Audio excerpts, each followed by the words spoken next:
So, uh, I guess there is like a balance of stuff we do in the class, and I recognize that we're using a textbook and we're learning a lot of these methods and how to do it by hand, and I think there's merit in doing that, but at the same time, I would feel like I'm not teaching you or not giving you a good class if I don't show you anything on the computer. And I know a lot of you guys hate the computer stuff because it just feels like here's a bunch of stuff, and so I won't. I don't know. I won't make you guys do things on the computer, but I at least kind of want to show you how this stuff goes. Okay, so if you wanted to do ANOVA analysis on the computer, which is probably how you would do it, okay? If you were given, usually when you do ANOVA, you have more than 12 data points. You've got, I don't know, a few hundred, and it would not be wise to do it by hand, okay? Because you're likely to make small calculation mistakes somewhere along the way, and things are going to get messed up. So you probably want to do the thing on the computer. What you have to keep in mind, though, is that when you, the way most statistical packages require data to be entered is that each item has its own row. Okay, so you can see, so in your book, or when I presented the data, I said, here's diet 1, and there were 3 sheep or 3 lambs in diet 1, and here's diet 2, and there were 5 in diet 2, and here's diet 3, and things like that. You'll notice here I have everything in basically 2 columns, and I've got, this was the measurement that was recorded, and this is which diet it's assigned to, okay? And so I've got these measurements, and this is the diet that it was assigned to, and these measurements, and these are the diets that they were assigned to, okay? And so that's how we can do the analysis here.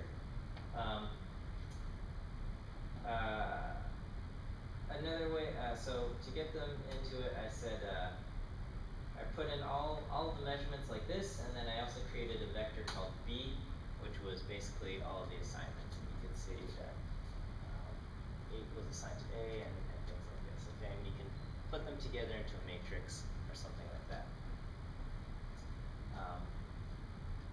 Or you could just enter it into Excel and import it into R or any other statistical package. Even SPSS or something probably requires the data to be formatted in a similar way. If you want to do ANOVA, you can run the command. And I'm basically, the command that I'm going to use is AOV, for analysis of variance. Okay? But I want to store the results into something that I can call back later. So I'm going to just create a variable called results, and I'm going to say do analysis of variance. And the way I'm going to do the analysis is I'm going to say look at the data in part A, in vector A, which is these numbers, and explain it by looking at the different groups that exist in part B.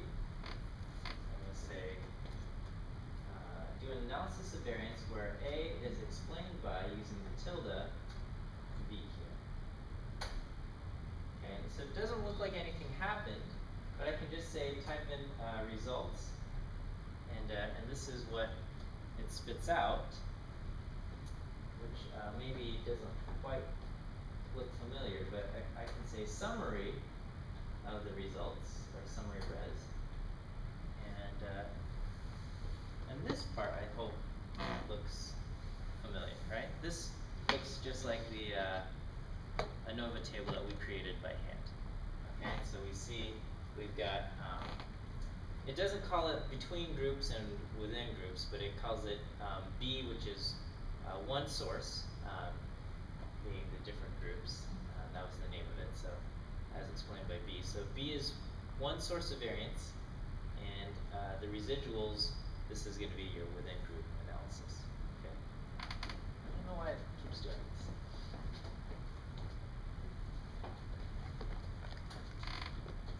Okay.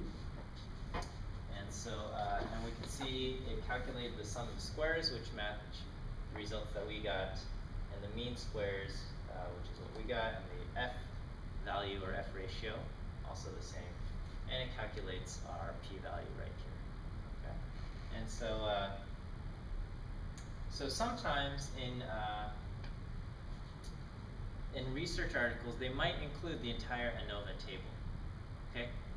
And here we only learned one-way ANOVA, but there exists two-way ANOVA, or other types of ANOVA, where they might include more than one grouping thing. And so I'll explain that in a little bit. But you might see an analysis that looks like this.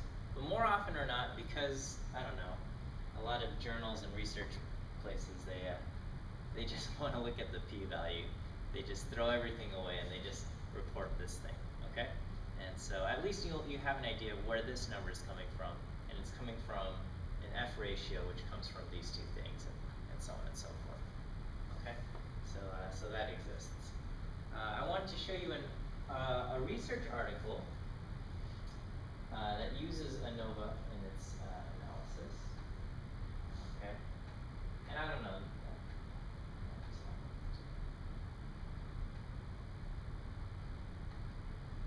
This might not be the most fascinating of the research articles, but it had it's a textbook example of ANOVA analysis. So here it says age-related differences and factors associated with smoking initiation. So I've got a short exercise for you guys to do in your homework also. And basically, they wanted to know, are there different demographics, demographic categories or smoking behavior-related categories that are related to when somebody started smoking.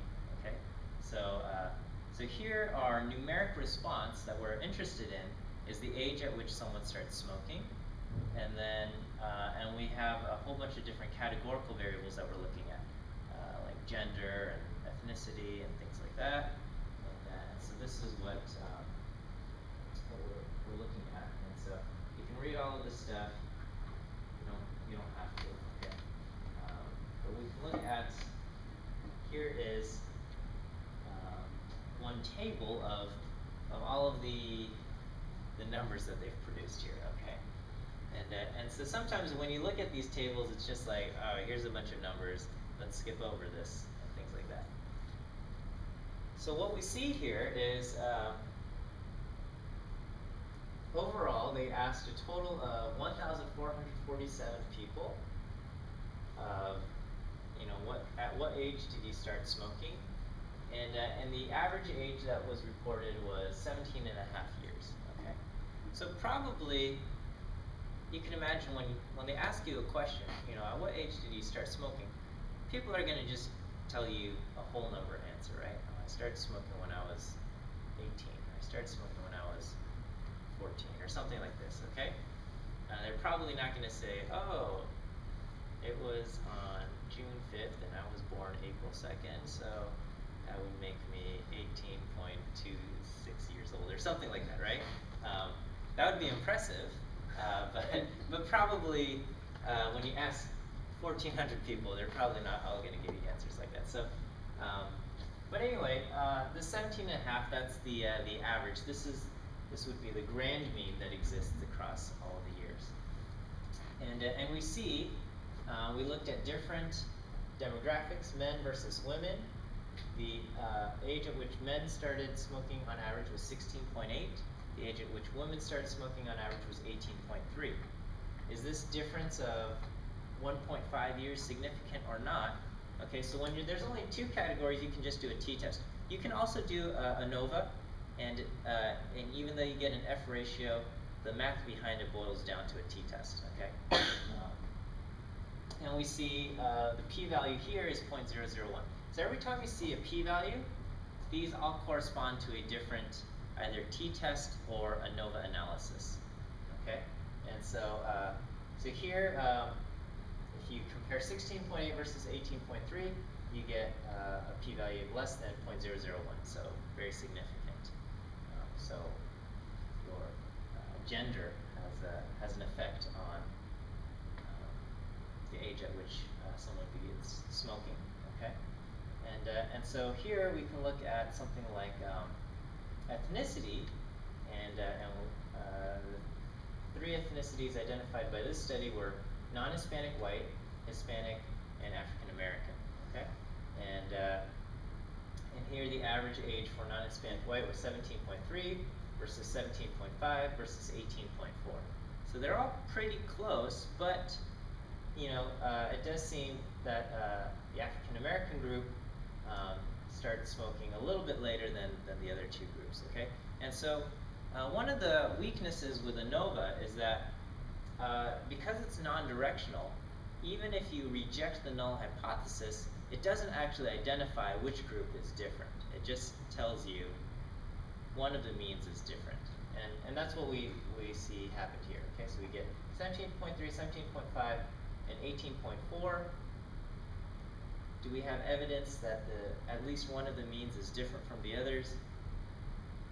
With a p-value of 0.001, it seems that the answer is yes. We do have evidence that at least one of the means is different from the others. Okay. I guess part of your homework exercise for this week is to see if you can recreate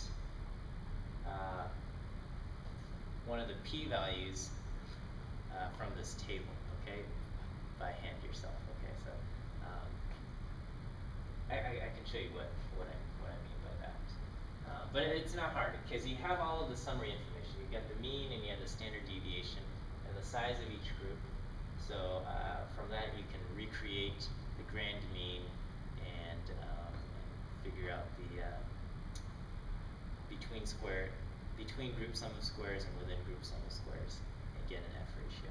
Okay, and your numbers aren't going to be exactly the same, but they'll put you at least very close to these ballpark numbers. Their p-values. So I think that's kind of neat. I don't know. And so that was demographic information, and then the other table shows you. This is, I guess, smoking habits. So whether they use a filter or not, or how many cigarettes they smoke per day. Okay, so if they smoke, you know, over a pack a day, it's more likely that they started at a younger age than those who smoke less than a pack a day, type of thing. Okay, and we can see all of these things. So this is, I was trying to find an article that used just simple one-way ANOVA, and this was one of them. So I don't know if smoking age is of great interest to you, but it does one-way ANOVA.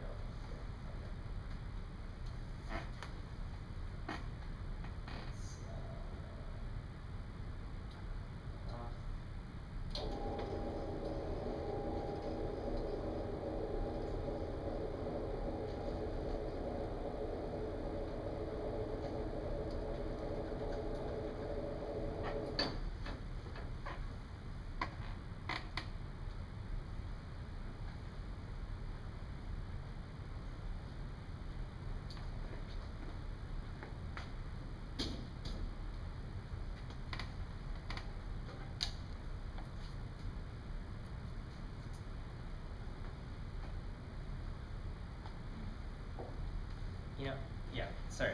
Flipping through the book, I realized I did forget one, I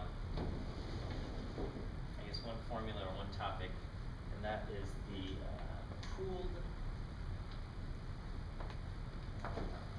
standard deviation. And it's basically, if you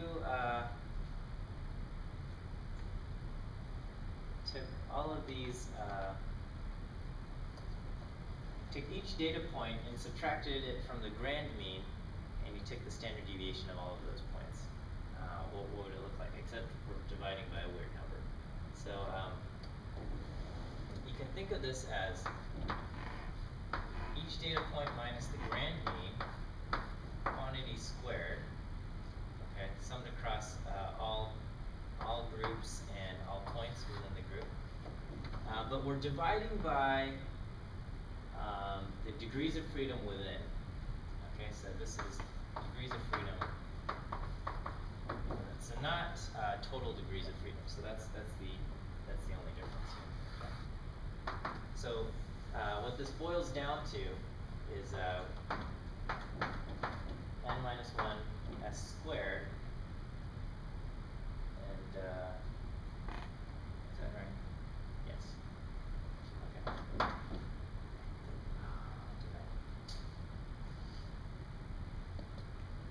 Yeah, it's this, sorry, not the double line, it's the one. Okay. And we're dividing by n dot minus I. And this is the idea of kind of the overall variation that exists within all the groups combined. Okay. Sorry, what's the difference between regular n and n dot? N dot, this is all, n dot Oh, all the is the total number of all points, okay? Total number of all points.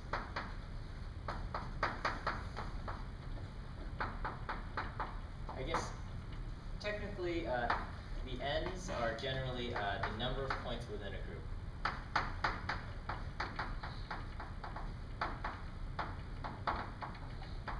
Within a certain group. This is slightly sloppy notation because all of these things should have subscripts to indicate which group that I'm talking about. But I find, I don't know, most students don't like these subscripts, but I don't know, maybe you guys do.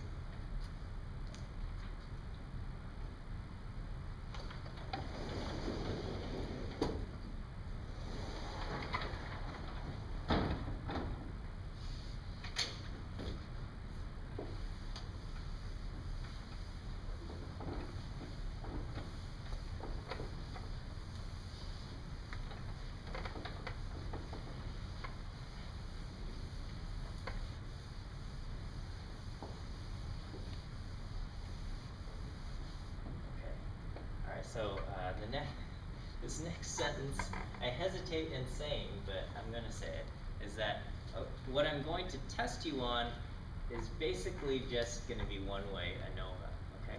And so I guess what I'm going to talk about now, I will not put on a test or the final or things like that, but they are, they're good to know, okay? But anytime you say that, students' brains just check out, and I guess not as important, but it's good to know. Okay, so there's the idea of blocking.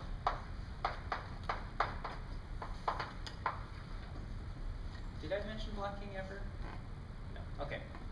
So when you gather data, a lot of times you'll do some kind of experiment, and one of the principles behind doing an experiment is you're controlling all the sources of variation with the exception of the treatment. And that way, when you notice differences between the different groups, you can say the differences that we see between the different groups can be attributed to the fact that the treatments were different. Okay? And that's ideally what you have. You'd say, okay, here we're going to control all of the other sources of, oops, so sad. All of the other sources of variation, except this group is going to get the placebo and this group is going to get the drug. So if we see any difference between this group and this group, we know it's because of the drug. That's the principle behind good experimental design. But sometimes we can't control all of these sources of variation. Sometimes, we can't control life and we can't control all of these things. Sometimes there's going to be a source of variation that we can't control, but we want to be able to account for it when we do our analysis. Okay, and that's where blocking comes in. So in experimental design,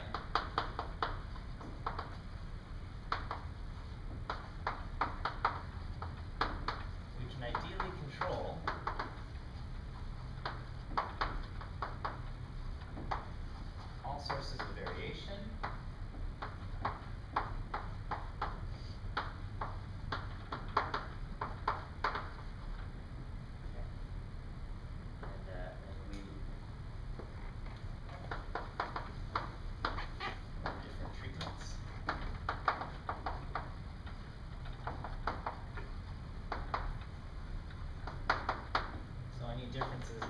response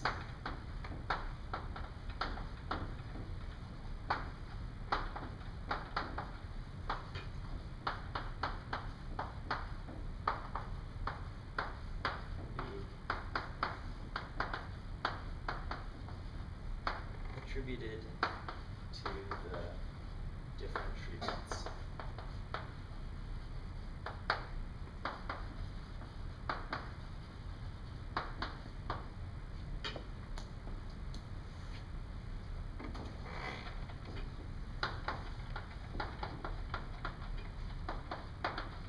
But sometimes we cannot control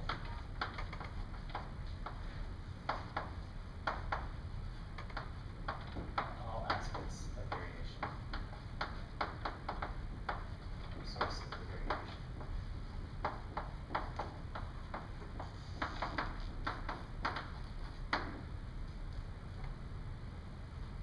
So use blocking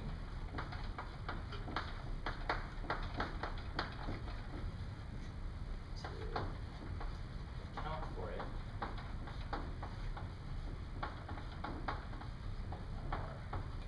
Analysis.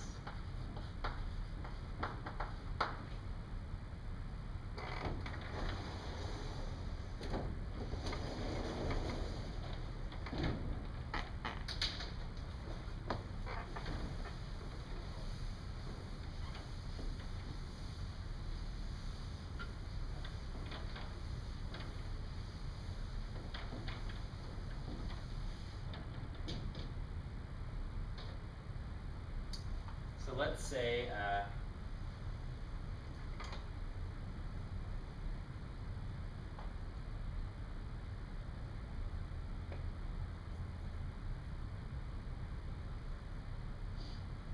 okay, so let's say you want to know does this medicine have an effect on someone's cholesterol levels or something, okay?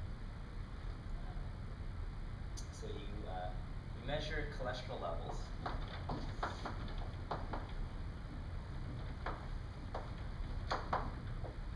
And then and we have let's say we have 3 treatment groups, okay? So we're going to have 3 groups. We've got so one group is given placebo, and another group is given the low dosage,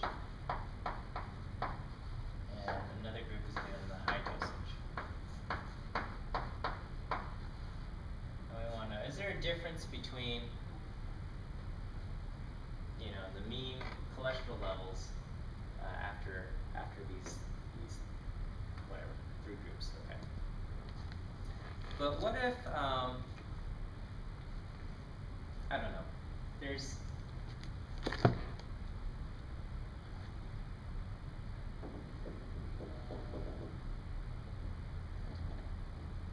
okay, let's say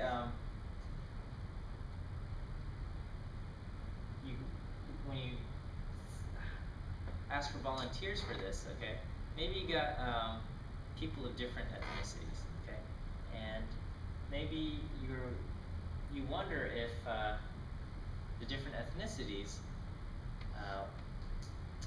might have an inherent effect on cholesterol levels or something like that, okay?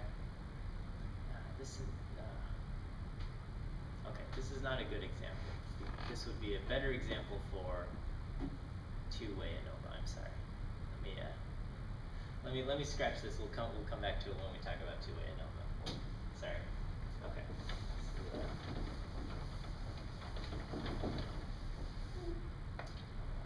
We'll think of something else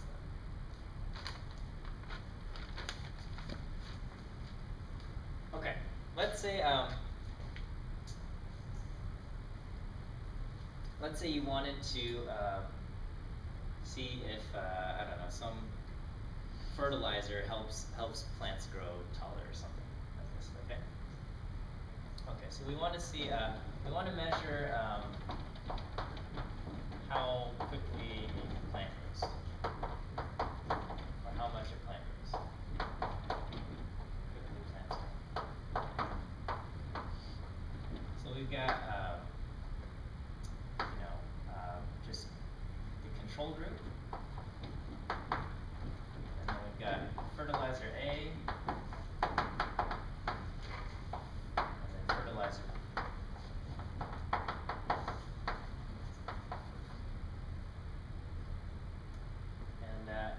say you've got this nice, nice greenhouse, and this is the floor plan of the greenhouse. But let's say, you know, there's a mountain somewhere, not too far away, and so consistently as the day goes by, this part has the most sunshine, and then this has a medium amount, and this area of the warehouse or the greenhouse gets the least amount of sunshine. Okay, and so this is least, less, more, most. Okay, so I don't know, just some gradient and whatever because of something that happens with the weather and stuff. Okay. Well, so this part is out of your control. You can't control the motion of the sun, and you can't rebuild our greenhouse just so it works better. Okay. So if we were to, and let's say we've got plants here, it would be a bad idea to put all of the control plants over here, and then all of fertilizer A here, and all of fertilizer B here, right? That would be a bad idea. Okay, so let me just say, bad idea would be to put, you know, the control in this corner, and you know, let's say fertilizer A there, and then fertilizer B there. Okay. This would be a bad idea because, let's say at the end of the study, you see that the plants that received fertilizer B grew the most, and the control plants grew the least. Okay. And in your analysis, if that's all you saw, you might be tempted to say fertilizer B helps the plants grow the most.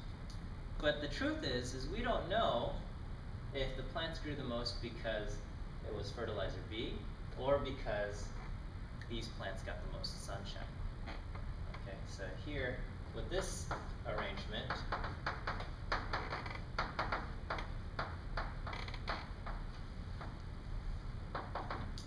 we cannot tell the effect due to fertilizer B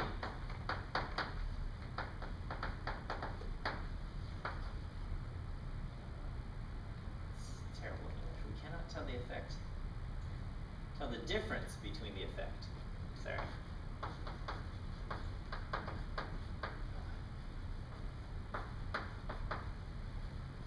We cannot tell the difference between the effect due to fertilizer B and the effect due to the sunshine.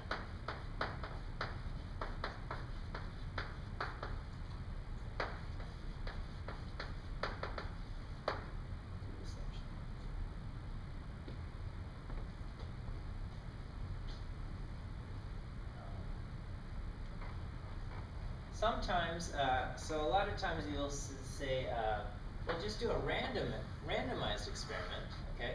And with a randomized experiment, you might get, let's say we had let's say we had 8 plants for each group.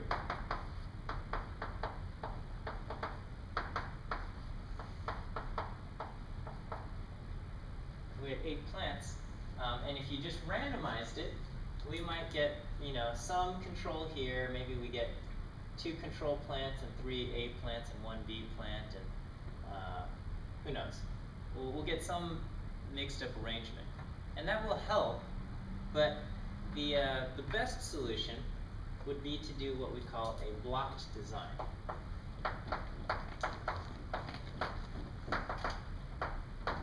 And a block design says that, okay, well here's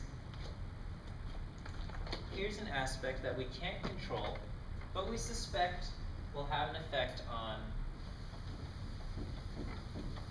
the growth of our plants. Okay, so the sunshine maybe it has an effect on the growth of our plants, but it's out of our control. So what I'm going to do is that within each zone, I'm going to make sure I've got an equal number of each treatment. So I'm going to make sure that in this zone, I'm going to get 2 control plants, 2 A plants, and 2 type B plants. And over here, I'm going to get 2 control, 2 of type A, and 2 of type B, and 2 control, 2 of type A, 2 of type B, and again 2 control, 2 of type A, and 2 of type B. Okay, this would be an ideal solution, assuming we can fit 6 plants in each zone in our greenhouse here. Yes? I remember in one of the early chapters of the book there was an example of it was like bacteria and roots or something, and they put the different kinds of roots in a petri dish, and they had to cut it in different quadrants to make sure that the temperature wasn't making. Do you know which example I'm talking about? I don't know exactly what you're talking about, but it sounds similar, okay? That if there's something that is kind of, that you want to account for, okay? So we're not actually interested in knowing whether or not sun affects the growth of plants. We know that is the case. We know plants that get more sunlight in general do better than plants that don't get any sunlight, unless they're like, I don't know, some special type of plant that grows in dark environments. But yeah, it's probably similar to the example that you have in mind, where here's an aspect, the sunshine, that is out of our control, and so to kind of make sure that we can tell the difference between the effect due to sunshine and the effect due to the fertilizer, we're going to set it up so basically each treatment appears in each of these different block zones.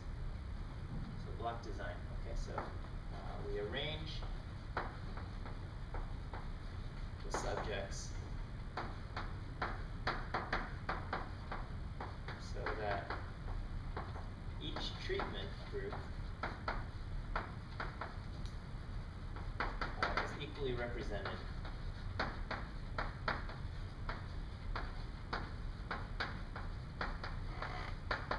in each block.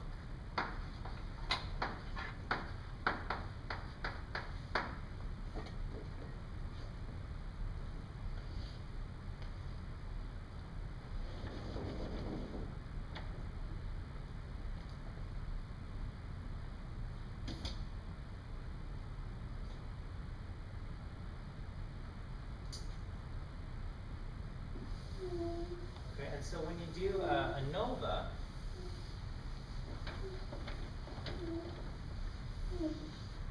your data would you'd have to enter your data. You'd have the response, and then you'd have the treatment, and then you'd have the block. Okay, and so maybe the first one grew 10, and the next one grew 12, and the next one grew 15, and 18, and 9, and 11, or whatever. You get all these measurements, and you'd say, oh, this one was treatment 1 in block 1, and this is treatment 2 in block 1, and treatment 3 in block 1, and this was treatment 1 in block 2, etc., etc., etc. So you keep all of this data here.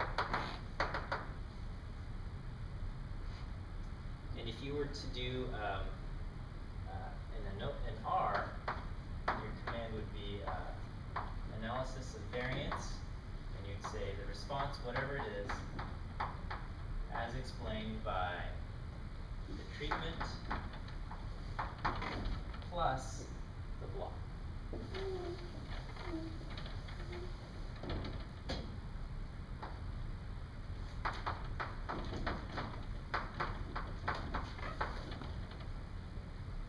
And when you look at the summary table, go ahead. The summary table will have source, okay, and the source. So technically, we've got a whole bunch of different groups now. So it's not just between groups and within groups, but the source will be treatment, block, and basically within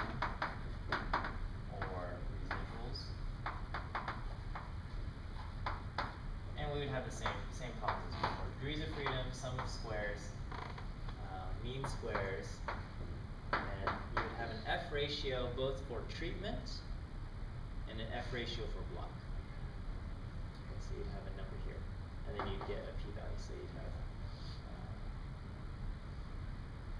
something, something, something, something, something, something, something, something, something, but then only numbers here and here and numbers here and here. You don't have F for within or a p-value for within. Okay, so anyway, this is to show whether or not the effect due to the treatments are significant, and whether or not the effect due to the blocks are significant. Okay, so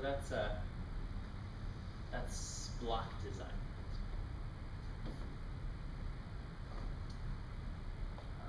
So this is just a very cursory, very brief. I don't know, hardly doing it much justice. Okay, and then sometimes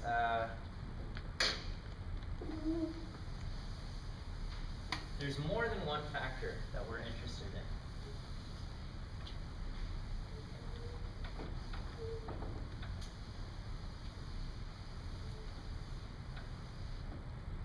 So then we have two-way.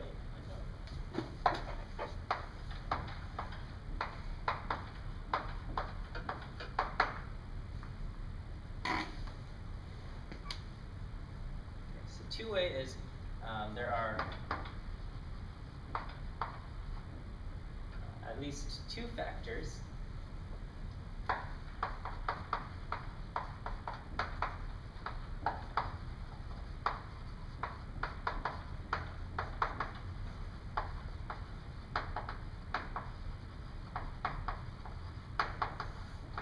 along with their interactions.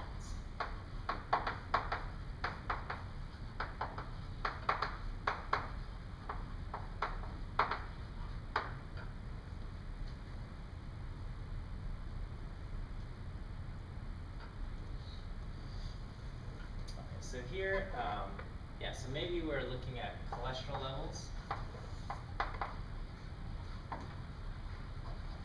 And we have different, so we have placebo versus low dosage and high dosage.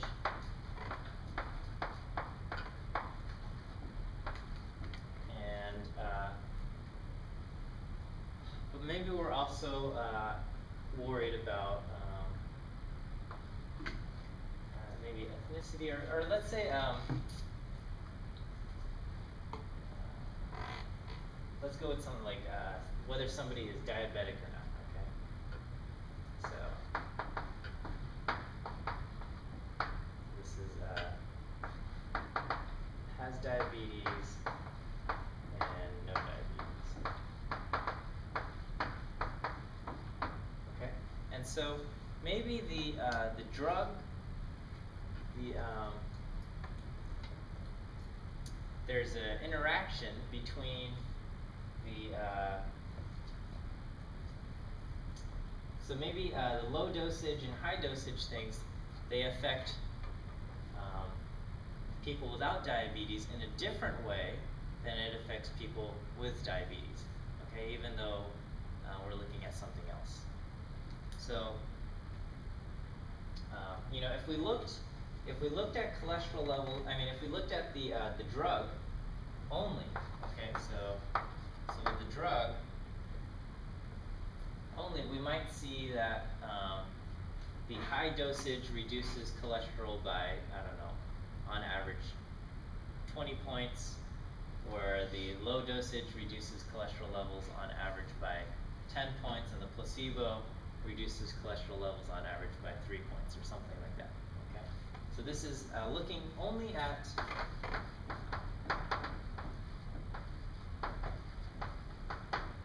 the effect due to the drug.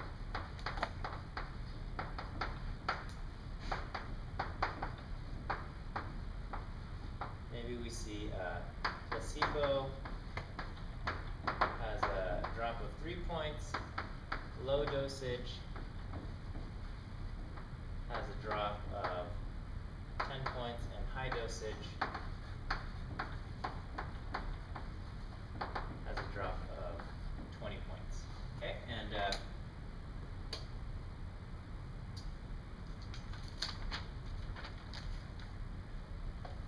maybe if we look at cholesterol levels between those who have diabetes and those who don't have diabetes, maybe there's no real difference, okay? Who knows? Probably there's a little bit of difference.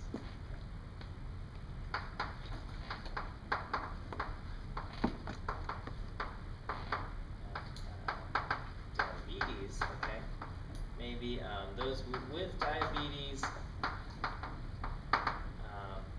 maybe has an average of 2 points higher, and those with no diabetes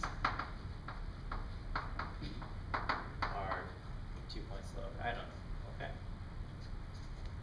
But then maybe for some reason, if you give the high dosage drug to those with diabetes, rather than dropping them 20 points, maybe because of something going on in the body, maybe it only drops them 5 points, okay?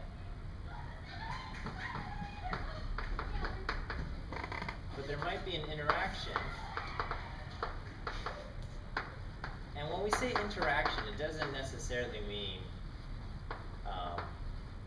say we hear about drug interactions and things like that, okay? This is not necessarily a drug interaction, okay? Interaction just means you can't just take this effect and add them together. Something else is going on. Because normally, if you just said, oh, somebody's getting the high dosage drug and they have diabetes, overall the effect that I would expect would be minus 20 but plus 2, so I would expect an overall effect of minus 18. Okay, that would be our answer if there was no interaction. But interaction in this case means you can't just take this number and add it to this number and get some result. That the resulting number is maybe something drastically different. Okay, there might be a quote interaction in such a case that those with diabetes taking high dose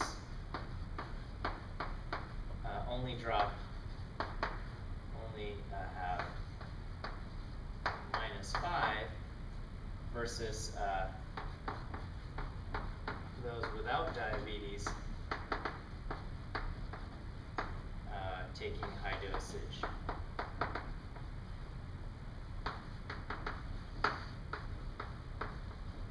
have minus 25 or something. Okay. I don't know if this is quite clear. So anyway, this is two-way ANOVA, and it takes into account multiple factors, and there could be quote interactions between the factors. All right. And anyway, the data is gathered much in the same way, but you've got factor 1 and factor 2.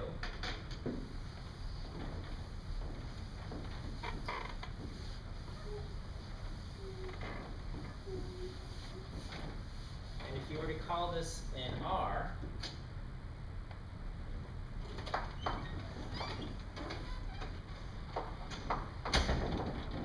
you would have the response as explained by factor 1 times, and you put in a star factor 2. Okay, and this indicates to R, I'm also interested in the interaction. And so when you look at the summary table, or the ANOVA table, you've got source factor 1, factor 2, and then it lists off interaction, and then we would have residuals.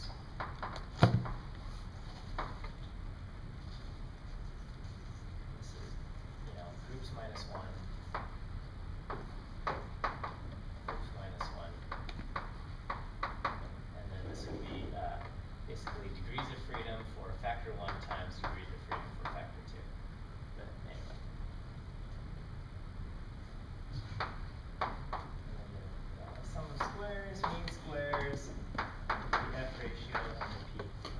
have all of these, basically there's nothing for, there's no F and there's no P for the residuals, but you have an F and P for everything else. And all of these others.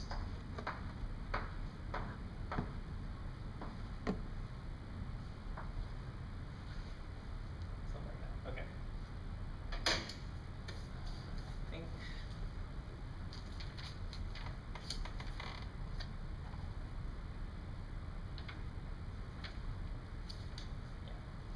Yeah. Okay, so again, this it's good to know at least that it exists, but I will not be putting it on tests or exams or things like that. Okay, but you're just responsible for one way ANOVA, and you've got a few exercises in the homework and corresponding code lab that goes with those. Okay, I think that's it. We'll finish a little bit early today, so.